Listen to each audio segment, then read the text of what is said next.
Hello guys, welcome back to SM financial. तो यहाँ देखिए, लास्ट टाइम हमने डिस्कस किया था, जैसे मैंने आपको एक चार्ट भेजा था मास कॉइन का। तो अभी जो है यहाँ पे ऑर्डर जो है ट्रिगर हो चुके हैं, जैसा कि आप देख सकते हैं ये फर्स्ट सपोर्ट है। तो फर्स्ट सपोर्ट पे ही जो है यहाँ पे ऑर्डर ट्रिगर हो चुके हैं। अब यहाँ देखिए मल्टीपल कंफर्मेशन कैसे देखेंगे, तो सबसे पहले देखेंगे कि यहाँ देखिए एक ट्रायंगल पैटर्न था जो ब्रेक हुआ और मार्केट ने यहाँ पे शार्पली कंटिन्यू रैली दिया।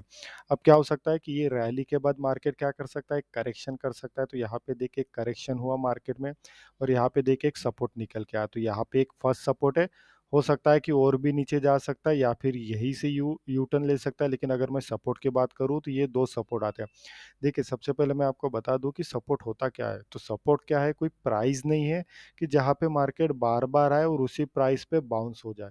तो सपोर्ट रेजिस्टेंस क्या होता है कि सपोर्ट रेजिस्टेंस एक प्राइस एरिया होता है जिस एरिया के पास आता है और मार्केट वहीं से बाउंस होता है।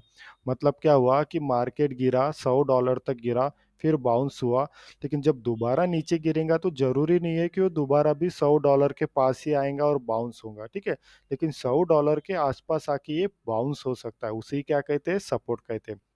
तो इसका मतलब क्या हुआ कि यहाँ पे कोई प्राइस नहीं है कि इसी प्राइस पे आके बाउंस हो जाए। ये एक टोटल एरिया होता है सपोर्ट का। तो यहाँ से लेके यहाँ तक क्या हो जाएगा, ये टोटल एरिया हो जाता है सपोर्ट का, ठीक है।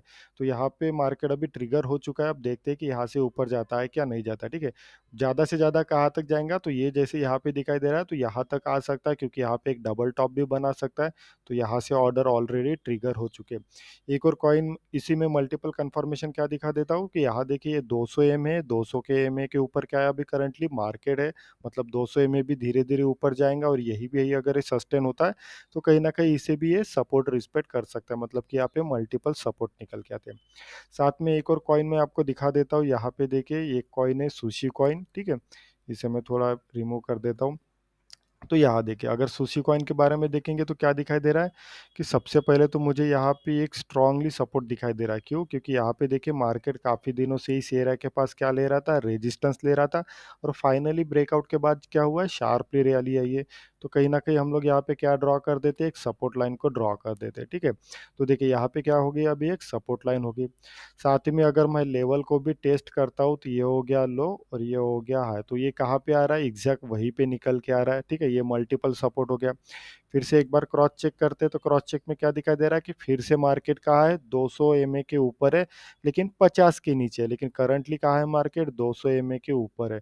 तो कहीं ना कहीं मार्केट इसे भी सपोर्ट ले सकता है। क्यों? क्योंकि क्रॉस होने के बाद देखिए मार्केट ने एक ही बार यहाँ पे 200 एमए को रिस्पेक्ट किया, उसके बाद रिस्पेक्ट नहीं किया। तो हो सकता है कि कहीं ना कहीं 200 के आसपास भी आ सकता है या फिर यही से ये बाउंस हो सकता है, ठीक है।